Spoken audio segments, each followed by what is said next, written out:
we're just shy of 3 months of the Tax Cuts and Jobs Act passing.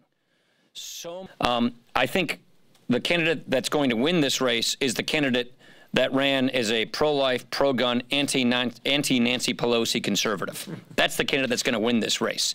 So this is something that you're not going to see repeated because they didn't have a primary. They were able to pick a candidate who could run as a conservative, who ran against the minority leader, who ran on a conservative agenda.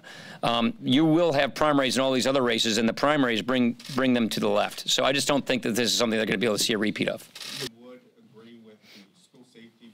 Look, I think the president helped close this race. I think you saw the public polling. The public polling wasn't looking so good, and the president came in and helped close this race and got it to where it is right now, which is, you know, within a few hundred votes. I think the point that first of all, we need to execute, we need to get our message, and we need to make sure that our candidates aren't massively outraised and outspent on TV, as was the case between these two candidates.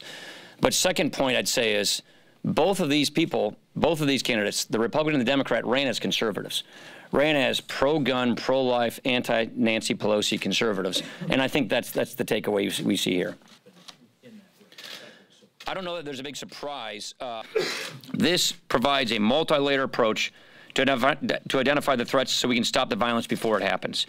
It includes new violence prevention training for our law enforcement, for students, for school personnel.